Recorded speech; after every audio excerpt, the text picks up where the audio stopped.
Nós vamos falar hoje sobre assuntos relacionados à oração da Lilian e sobre a leitura inicial. A leitura inicial, em algumas partes, falou sobre nós mudarmos conceitos, mudar formas de vida em nós. Em parte da oração da Lilian, ela nos chamou para o que nós vamos falar hoje, que é para a fé. Porque é muito difícil mudar conceitos, mudar formas de se viver sem fé. O que é a fé, para começar? Será que nós entendemos o que é a fé? Kardec falou para nós que a fé é a confiança que se tem no cumprimento de uma coisa, ou na certeza de se atingir um objetivo. Ou seja, eu quero realizar alguma coisa na minha vida, eu quero que algo aconteça na minha vida de bom. Isso é fé, é acreditar, é falar, eu quero realizar tal coisa, eu quero me preparar para uma mudança, eu quero me curar de uma doença, ou eu quero... Isso exige fé. A fé é uma confiança, é acreditar piamente de que aquilo é possível.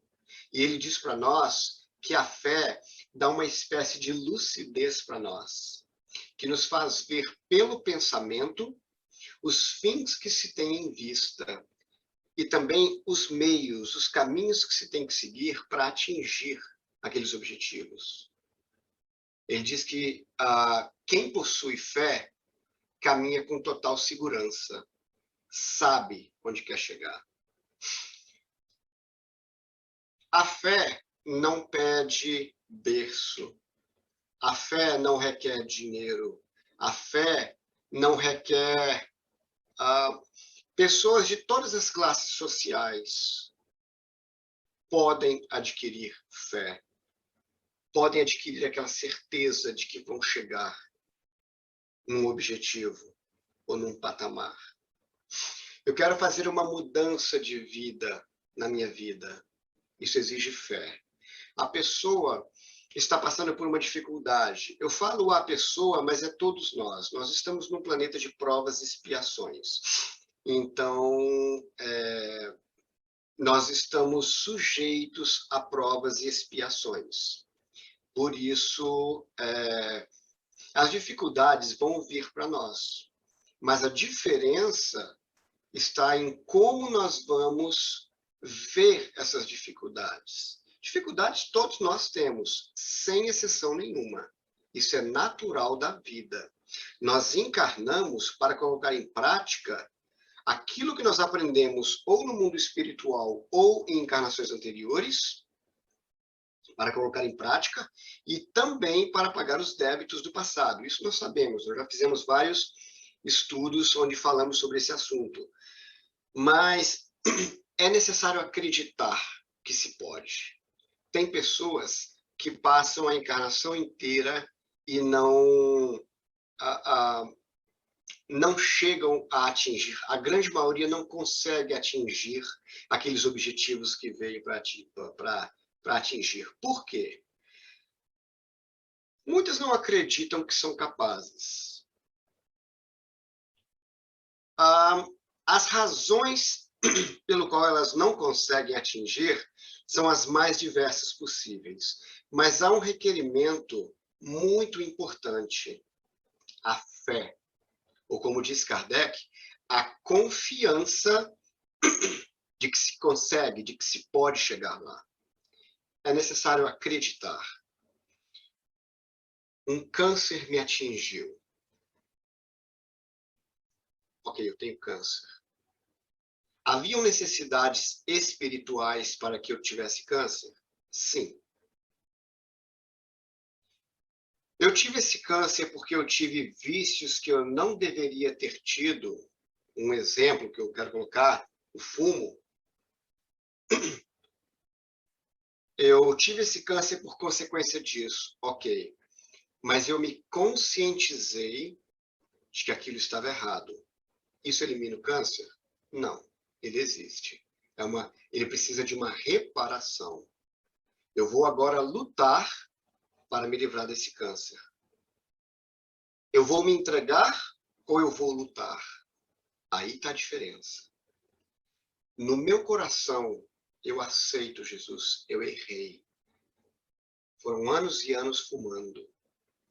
E não me faltou propagandas, não me faltaram outdoors, me mostrando que aquilo era errado. Mas ainda assim eu errei porque eu sou fraco nas minhas convicções. Mas hoje eu estou arrependido honestamente. O fumo nunca mais vai fazer parte da minha vida. Agora eu preciso de uma reparação. É necessário ter fé. É necessário acreditar. Muitas pessoas não conseguem se livrar desse exemplo do câncer por outras razões.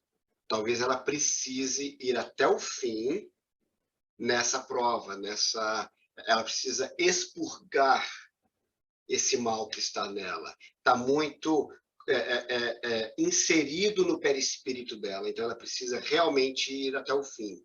Ok, esse é um ponto. Mas também existem...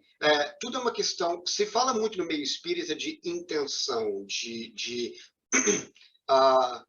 do agravamento, do que há dentro da pessoa. Nós tivemos um exemplo em New Jersey de uma pessoa que frequentava o Centro Espírita, o Luz Divina, que ele estava num câncer em estágio 4, que é um câncer já muito forte.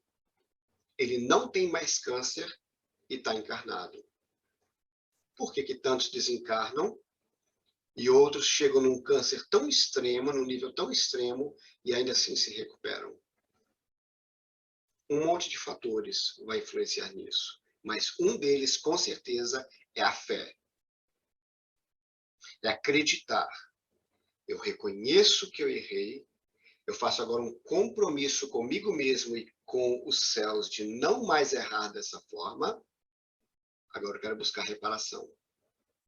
Sim, pode ser dado a essa pessoa a restituição. Nós temos exemplos em nossas vidas de pessoas que se recuperam. Eu estou usando o exemplo do câncer, porque é uma coisa muito forte, mas pessoas se recuperam de males todos os dias.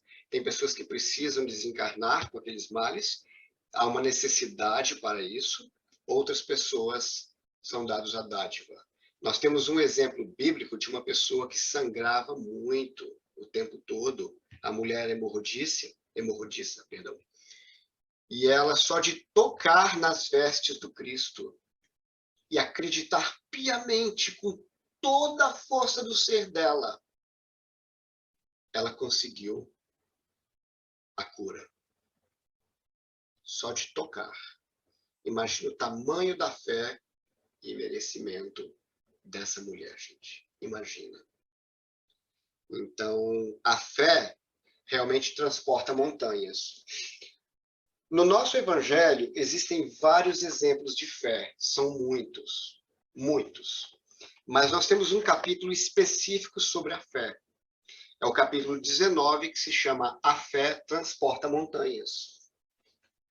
Nós já lemos ele várias vezes no meio espírita, mas vamos ler novamente, por favor.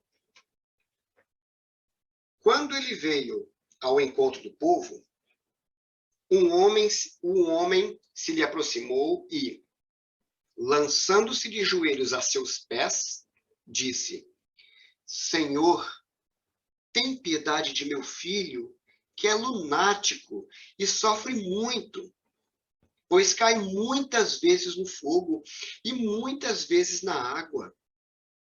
Apresentei-o aos teus discípulos, mas eles não puderam curá-lo. E Jesus respondeu, dizendo: Ó raça incrédula e depravada, até quando estarei convosco? Até quando vós sofrereis? Trazei-me aqui esse menino. E tendo Jesus ameaçado o demônio, este saiu do menino, que no mesmo instante ficou são, sadio. Ameaçando. Eu imagino ameaçando como falando com autoridade. Nós já tivemos estudos na nossa casa que falaram sobre isso, sobre a autoridade de Jesus. E continua. Os discípulos, então, vieram ter com Jesus em particular. E lhe perguntaram, por que não podemos nós, outros, expulsar esse demônio? Respondeu-lhes Jesus, por causa da vossa incredulidade.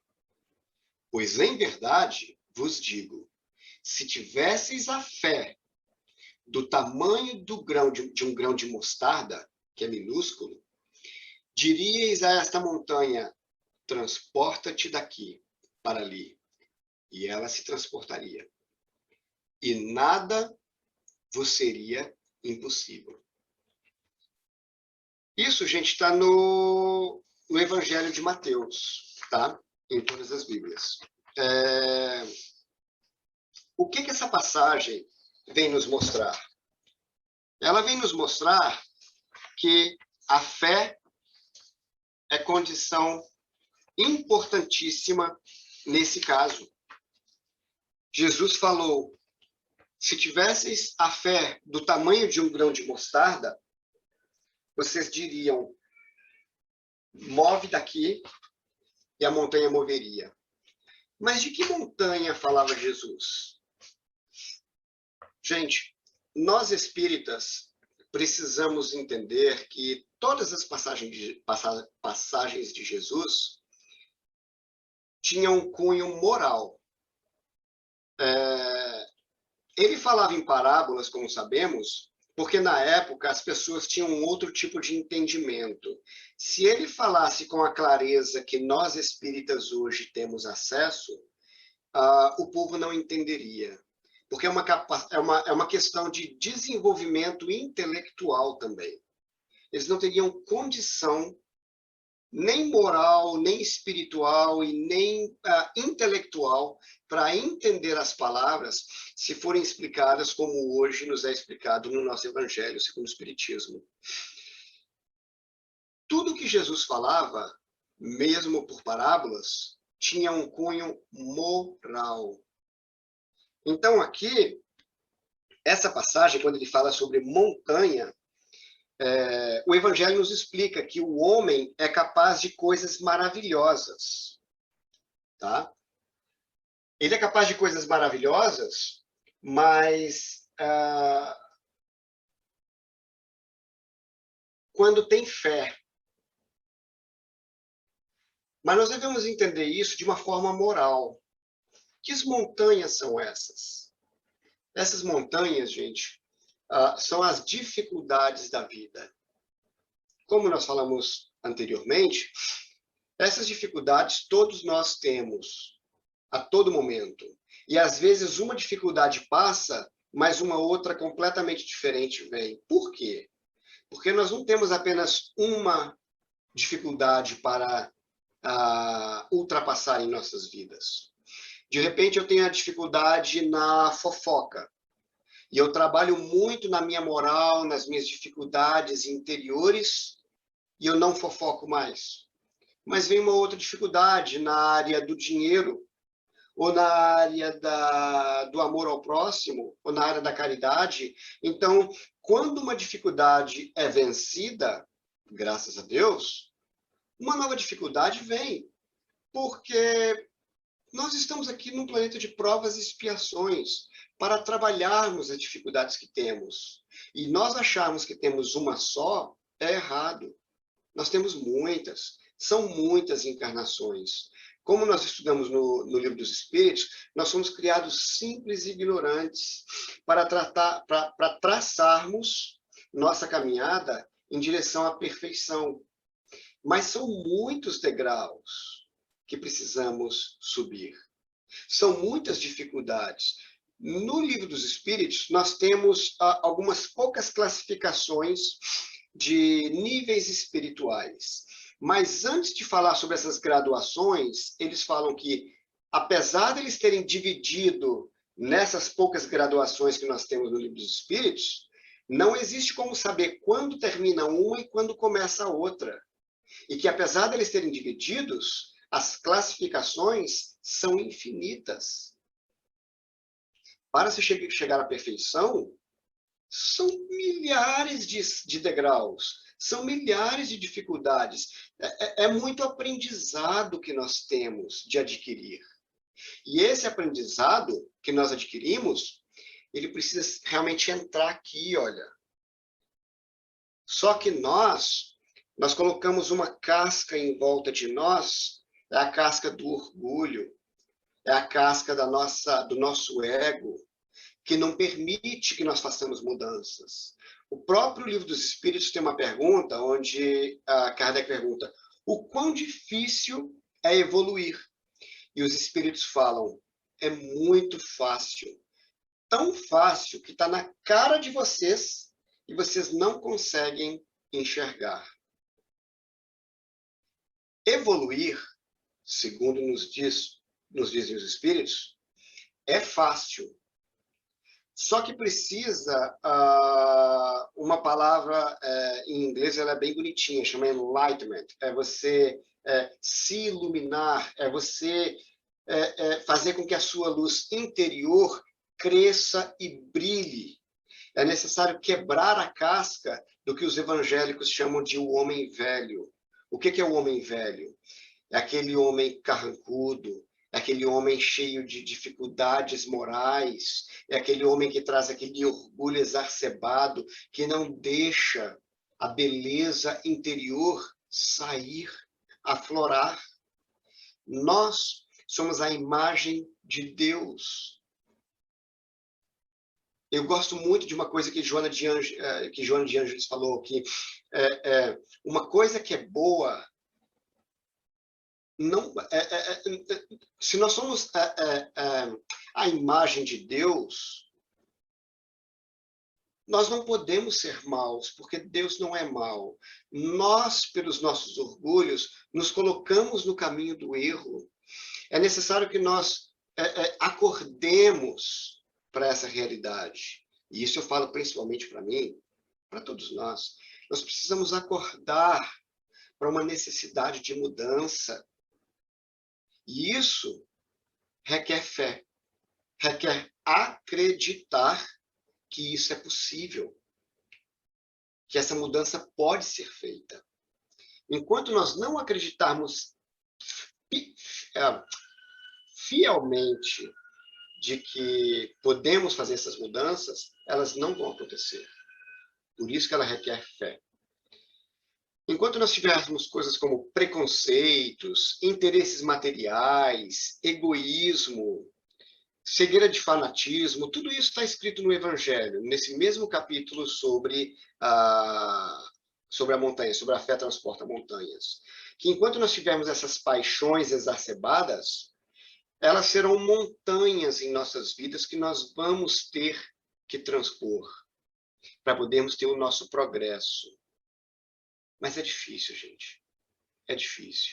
Nas terças-feiras, estamos estudando com a Patrícia um livro muito interessante, que é Os Exilados de Capela.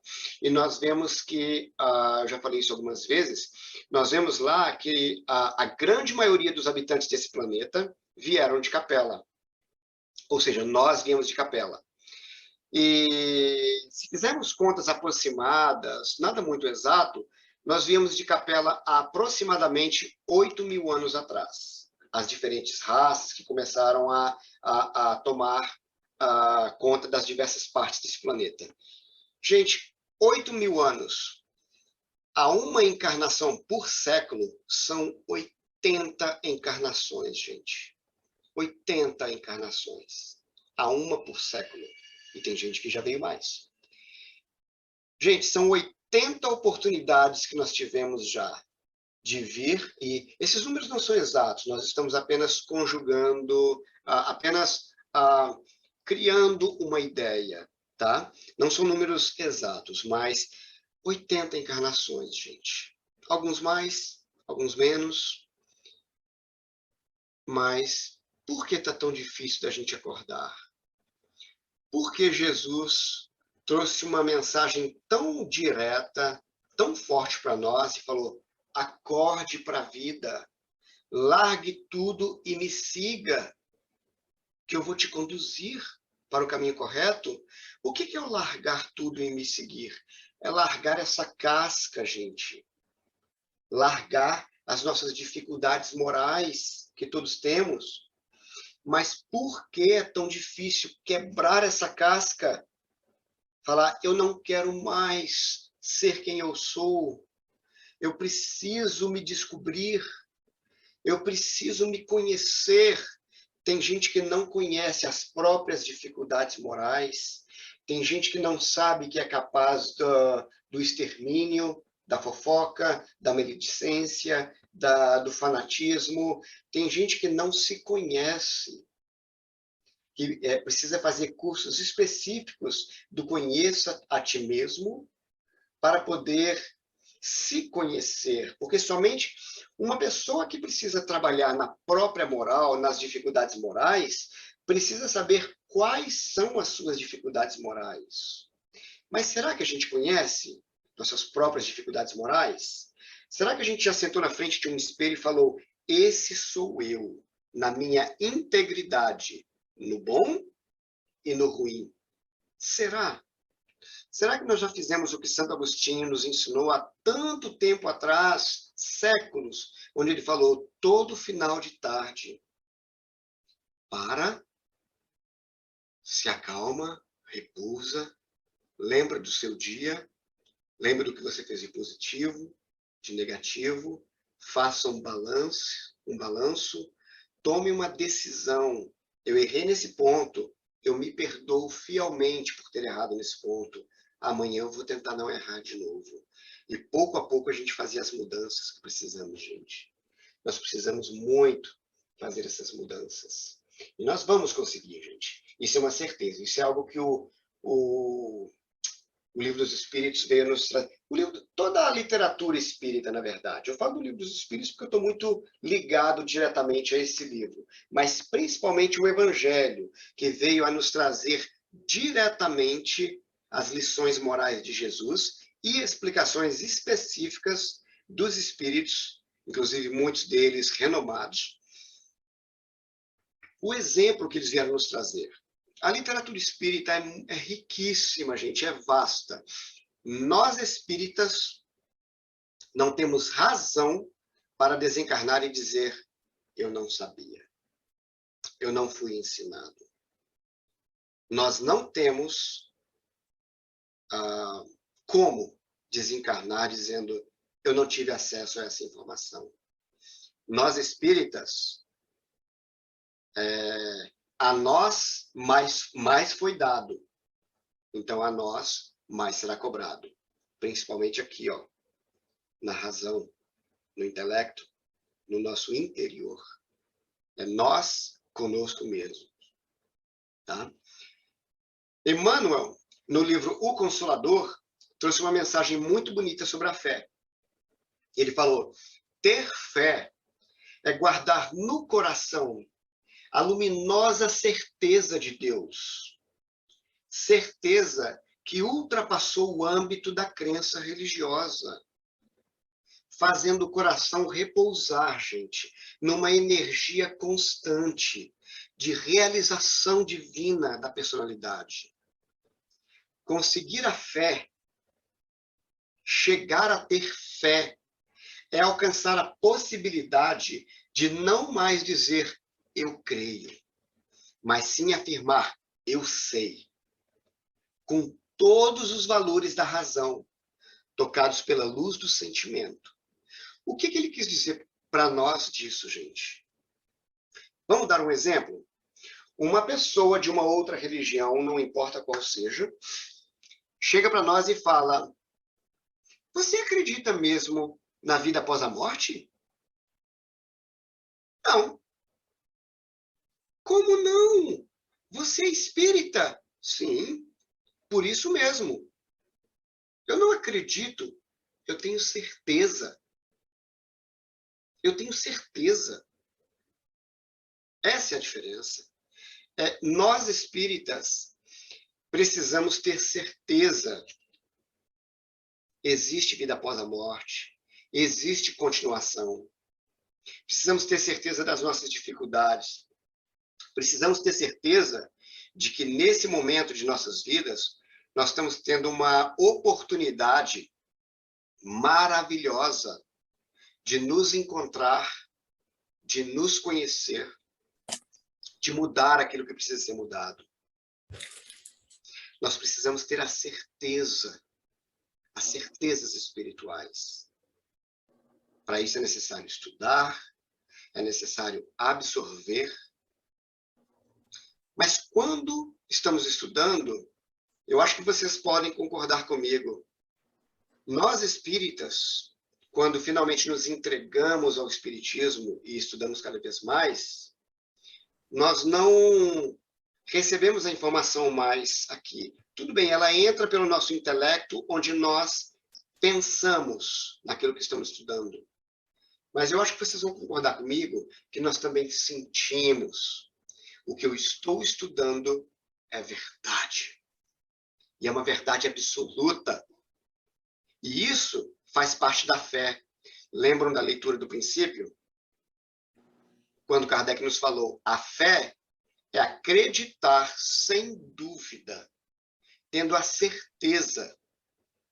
Então, nós espíritas, quando estudamos, e quando estudamos de coração, nós absorvemos também com o coração.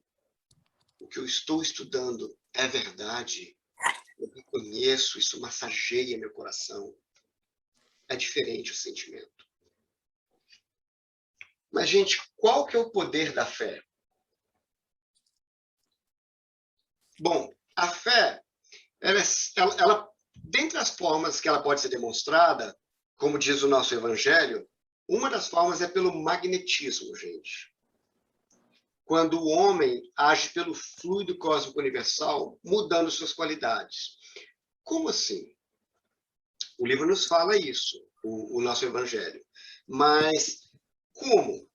Olha que interessante. Nós espíritas, quando começamos, voltando no livro dos Espíritos, lá no princípio, nós vemos sobre as características de Deus, nós vemos o que é a Trindade Universal, nós estudamos sobre magnetismo, nós estudamos sobre a força da atração, nós estudamos sobre como que o fluido cósmico universal pode ser mudado, como que ele pode ser, como que ele é maleável. O que acontece é que nós estamos num planeta de provas e expiações. Então, para nós encarnados, principalmente num corpo tão grosseiro como o nosso, ainda é muito difícil. Mas Jesus e a literatura espírita e todos aqueles que trabalham pela literatura espírita, eles vêm nos mostrar que nós somos deuses, por termos sido feitos à imagem de Deus. Ou seja, nós podemos também manipular o fluido cósmico universal. Nós ainda não sabemos como. Por quê? Porque o nosso conhecimento ainda é pequeno, porque nós temos necessidade de sermos contidos ainda. Se o poder de manipulação de fluido cósmico universal fosse aberto para todos, imagina quantas pessoas utilizariam esse poder de forma negativa, de forma errada. Então, nesse planeta de provas e expiações, infelizmente, nós precisamos ser contidos, porque nós não estamos preparados ainda. Também na nossa moral, nós não estamos ainda preparados para manipular o fluido cósmico universal. Mas, se quisermos, podemos. E uma das formas, gente, é pela fé. E um exemplo que podemos dar é quando uma outra pessoa vem e faz imposição de mãos sobre uma determinada pessoa que está doente e cura aquela pessoa. Ou um exemplo que podemos dar é quando assistimos o filme do Divaldo, que ele entra num determinado quarto e tem vários espíritos lá que não estão fazendo mal diretamente para uma pessoa que está prostrada na cama. eles estão vampirizando aquela pessoa porque aquela pessoa bebe. Nós já estudamos vampirismo em outros estudos, tá? Mas o que acontece? Nós vemos que Divaldo, pela sua fé, por acreditar, ele dá determinados passos naquela pessoa que muda a energia do local, apenas no passe. Tem pessoas que dão um passe e não conseguem muita coisa. Outras pessoas dão um passe e, pelo poder da fé, pelo poder da crença, conseguem operar maravilhas. Uma vez, eu queria levar uma pessoa no João de Deus, quando o João de Deus ainda estava em alta. Isso tem mais ou menos provavelmente uns 6 a 8 anos, no Centro Espírita Amor e Luz que nós frequentávamos. Eu queria muito levar uma amiga que estava passando por uma dificuldade muito grande, e eu estava disposto a viajar para lá para poder ajudar ela.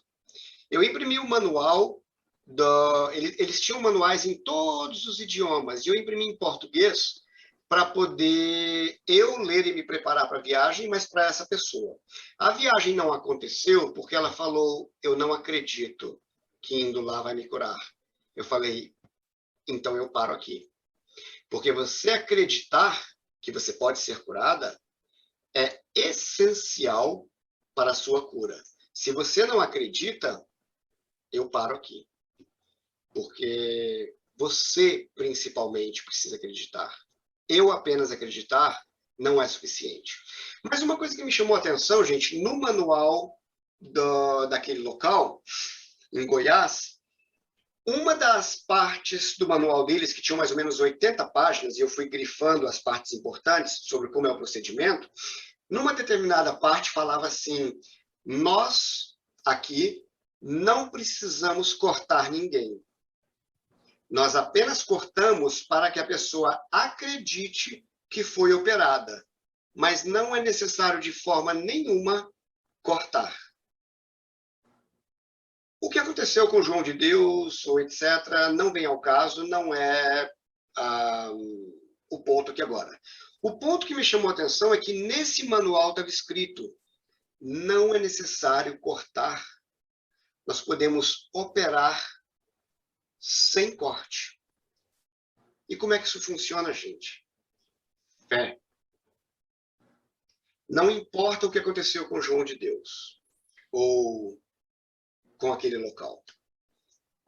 Muitas pessoas no mundo inteiro foram lá e dão testemunho de terem sido curadas. Ponto final. Para aí o nosso comentário. Isso é a fé da pessoa. A pessoa foi lá com uma fé, só que essa fé, sem uma mudança de conduta, não adianta. Porque Jesus foi bem claro. A tua fé te curou. Vá e não peques mais. Isso aí diz tudo para nós. A fé cura, mas sem a reforma moral, é uma cura. Pode acontecer, mas tenha certeza de que é uma cura temporária. Porque Jesus falou, não volte a pecar para que coisa pior não te aconteça. Isso aí diz tudo. A fé pode curar, com certeza absoluta. Tá? Então, gente, exemplos de fé que nós temos. A mulher hemorroísta, como já falamos, que só de tocar ela se curou, onde Jesus falou, saiu de mim virtude, ou saiu de mim alguma energia. Ela tocou Jesus com uma certeza, se eu tocar esse homem maravilhoso, eu tenho certeza que eu posso ser curada. E ela fez todos os esforços para conseguir chegar perto desse homem e ser curada. Isso é fé, gente. Tá? Nós podemos também falar de Joana de Cusa, nossa querida Joana de Ângeles, que na época de Jesus era Joana de Cusa, e foi estar com Jesus, e ela foi dizer, eu tenho muita fé, eu quero te seguir, mas meu marido me prende na pessoa antiga. Ele me prende numa vida que eu não quero mais viver. Ele não acredita em religiões. Ele é um homem muito materialista. E eu quero te seguir. Eu quero seguir esta nova realidade. Ele falou, não. Por enquanto, com muito amor, ele falou, por enquanto, o melhor para você é estar com esse homem e amá-lo de todo o seu coração. Assim você vai aprender lições valiosas sobre o amor ao próximo, sobre abnegação, sobre dedicação. Continue com ele. E ela seguiu o que ele falou e voltou para casa para estar com ele. Temos o exemplo de Maria de Magdala, temos o exemplo de Joana d'Arc, que também deu exemplos muito fortes de fé, de acreditar, de falar, eu não vou renegar ao que eu acredito. Temos o exemplo de João Batista, né, que era um espírito grandíssimo, grandioso, que deu muito exemplo de fé para nós, de crer, de falar, eu sigo ao meu Deus, e vou seguir ele, não importa o que me aconteça. E ele falou sempre a verdade, ele dava testemunho da verdade, ele tentava trazer as pessoas para a luz, que nós falamos há pouco tempo atrás, que é o quê? É colocar a pessoa no caminho correto, é ensinar o caminho correto. Então, ele fez muitos trabalhos assim, mas, infelizmente, pagou um preço pela sua dedicação à verdade absoluta. E temos muitos outros exemplos. Se nós pararmos para pensar, temos muitos exemplos de pessoas que tiveram fé. Um exemplo que me ocorre agora é me perdoem, a senhora de Calcutá, Madre Teresa de Calcutá, que nasceu num berço rico, mas dedicou a vida inteira aos necessitados. E ela cuidava dos doentes e tudo sempre com fé. É necessário fé para estar entre os doentes e não ter medo de ficar doente, gente. Pode-se sim estar entre doentes, como nós temos exemplos de pessoas que estavam entre leprosos e não se tornaram leprosos. Por quê? Por fé, por acreditar, pela dedicação. Mas faltam 15 minutos. Eu gostaria de falar, por último, gente, sobre um assunto muito importante, que é a diferença sobre a fé cega e a fé raciocinada. Porque o nosso evangelho, segundo o Espiritismo, ele tem uma parte específica sobre isso. E é muito importante falarmos sobre essas duas, a fé cega e a fé raciocinada. A fé cega, gente, ela aceita tudo sem verificação, sem checar. Muitas religiões ainda seguem a fé cega, onde tem um líder religioso que fala, é assim, assim, assado, está na lei. Ponto. E todo mundo acredita e toma aquilo como verdade absoluta. Ninguém contesta. Ela geralmente se choca com a razão, porque quando você tenta dialogar com uma pessoa assim, ela fala, não, a minha religião diz que a minha forma de pensar está correta e eu não aceito a sua forma de pensar porque não condiz com a minha religião. É a fé cega. Quando ela é levada ao excesso, como nos diz o Evangelho, ela gera o fanatismo. Por exemplo, a pessoa acredita que aquilo que aquela religião dela fala é a verdade absoluta. E ela é capaz de tudo, até de matar ao próximo, sendo que na própria lei da religião dela, nas próprias leis maiores da religião dela, não importa qual seja, porque são várias que seguem, principalmente as leis de Moisés, uma das leis de Moisés é não matarás. E muitas religiões seguem as leis de Moisés. No entanto, para fazer com que a sua religião tenha o controle, eles não se importam de matar. É quando aquela fé cega gera o fanatismo. E o fanatismo leva a atos hediondos. Não apenas de matar, como muitos outros, tá? Ah, só que tem um porém. Quando ela está no erro constantemente, ela logo desmorona, é o que fala o nosso evangelho. Ela não perdura. Ela pode levar milhares de anos, mas um dia ela desmorona, ela cai por terra. E como que ela cai por terra?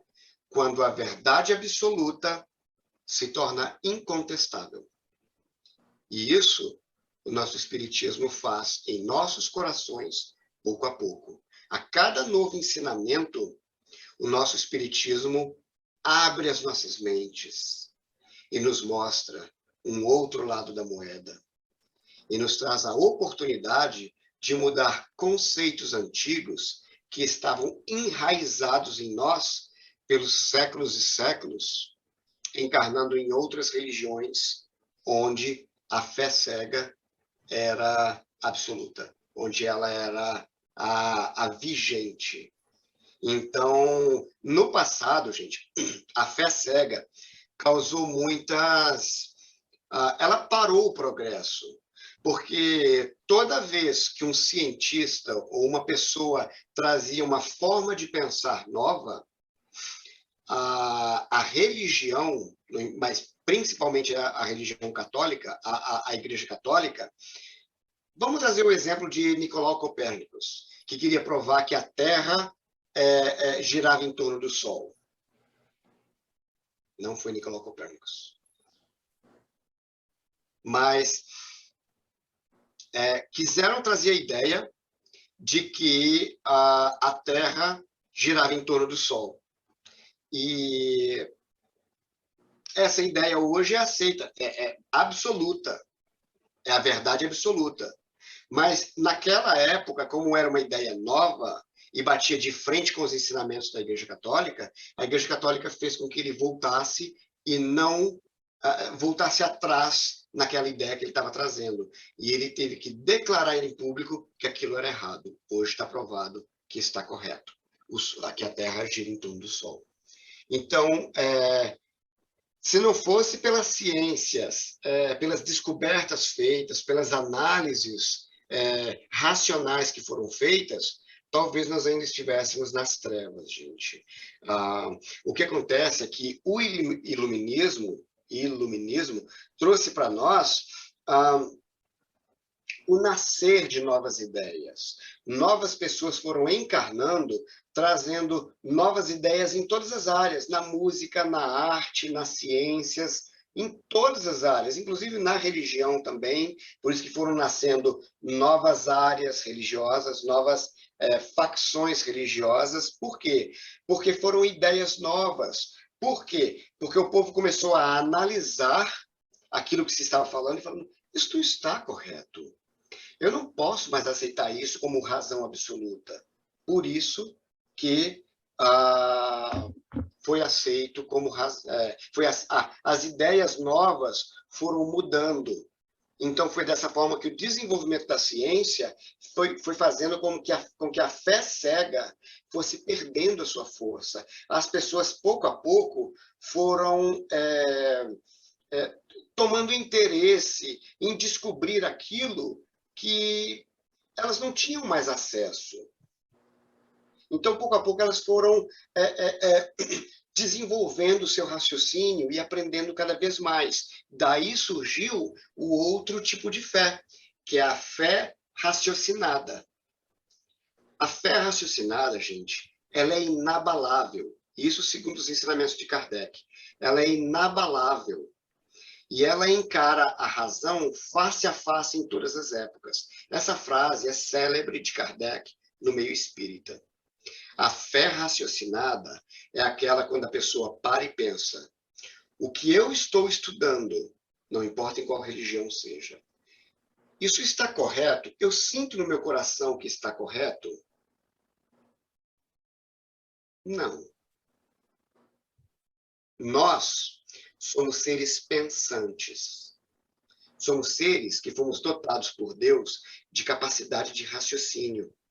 E, acima disso, nos foi dado o livre-arbítrio, gente, que é a liberdade de escolha. E essa liberdade de escolha também é sobre as escolhas entre o que é verdadeiro e o que é falso. O que eu aceito como razão absoluta para mim ou não aceito. Está dentro dos meus direitos de escolha. De repente, eu posso entrar no meio espírita e estudar e falar, ok, vocês estão ensinando isso, mas eu não aceito. Não aceito isso como realidade. Você tem todo o direito, porque você é um ser pensante com liberdade de raciocínio. Mas ainda assim, isso é fé raciocinada. Você está pensando, você está raciocinando sobre aquela sua fé, sobre aquela sua crença. Se você aceita ou não, você tem liberdade total.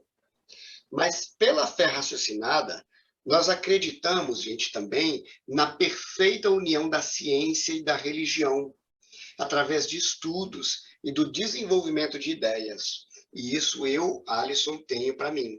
Eu acho fantástico, gente, onde a ciência para e o nosso espiritismo explica. É a união perfeita, trazendo aqui para nós, é a união perfeita da ciência com a nossa doutrina. E, acima de tudo, Deus fazendo a nossa trindade universal. Eu acho isso maravilhoso, gente. Um exemplo rápido que eu quero dar, que nós falamos há pouco tempo atrás, é sobre o Higgs Boson, que é uma energia que está dentro das células. Gente, os cientistas foram tão profundo nas células que descobriram a energia que alimenta as células. Mas agora, eles não conseguem saber de onde vem essa energia, gente. Para que eles saibam de onde vem essa energia, finalmente, eles vão ter que fazer a união perfeita entre os ensinamentos espíritas e a ciência. É quando a nossa doutrina faz a conexão perfeita. Daí nós tiramos a importância da nossa doutrina, de estudarmos cada vez mais.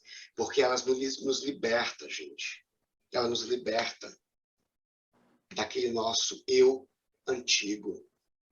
Quanto mais nós aprendemos, quanto mais nós nos aprofundamos no Espiritismo, mais oportunidade nós temos de quebrar o eu velho, de quebrar as nossas cascas. Não é fácil, gente. Com certeza não é fácil. Tá? E exige muito esforço, exige muito querer, exige muita fé. Exige de nós que nós acreditemos que um dia nós vamos superar todas as nossas dificuldades. Isso é fé. Lembrei, uma pessoa me ajudou aqui no nosso estudo, foi Galileu Galilei, gente, que tentou provar que a Terra girava em torno do Sol, e a Igreja Católica fez com que ele voltasse atrás, fazendo graves ameaças a ele. Muito obrigado à pessoa que me ajudou. Bom, mas nós espíritas temos acesso, nós temos a nossa fé raciocinada. Por nós estarmos no espiritismo, nós já acordamos para essa realidade. Nós já sabemos da nossa necessidade de deixar o nosso eu velho, de nos tornarmos pessoas novas. Isso exige de nós, como foi falado, muito estudo. Mas nós estamos no caminho certo. Nós vamos chegar lá. Porque quanto mais nós aprendemos dentro da nossa doutrina, mais oportunidade temos de nos libertar. Porque o Espiritismo, eu falo isso sempre nas segundas-feiras, o Espiritismo não vai salvar ninguém. O Espiritismo é uma doutrina de ensino. O que ela vai fazer é mostrar para nós espíritas o caminho que vai nos levar ao nosso aprimoramento. É isso que ela vai fazer. Ela vai falar: se você seguir esse caminho, que são os caminhos ditados por Jesus há 2000 anos atrás, se você seguir esses caminhos do nosso evangelho, com certeza absoluta, você vai chegar a patamares superiores. Só depende de você. Eu tenho para mim uma frase, gente, que está na carta de Paulo aos Tessalonicenses, está na Bíblia, onde Paulo diz: trabalhe na tua própria salvação. Ou seja, é cada um de nós trabalhando pelo nosso próprio aprimoramento. Isso pede de nós entrega, estudo, raciocínio, fé. Sem a fé, sem acreditar que nós vamos chegar lá, nós não vamos chegar lá. Então, que possamos trabalhar em nós mesmos, na nossa fé, e continuar estudando. Nós estamos no caminho certo, gente. Todas as religiões levam a Deus, mas nós espíritas temos uma oportunidade de nos aprofundar ainda mais. Jesus nos trouxe, é como se ele tivesse mastigado todo o conhecimento e nos entregue por intermédio do Espiritismo. Mais é dado a nós. Por isso que a maior responsabilidade também é nossa. Por isso que a nós espíritas será mais cobrado. Não por outras pessoas, mas pela nossa própria consciência. Uau! Eu fiquei encarnado 65 anos e não fiz as mudanças que eu podia ter feito. Jesus! Que tenhamos fé. Fé acima de tudo. Muito obrigado, gente, pelos teus ouvidos. Muito obrigado pelo carinho de todos.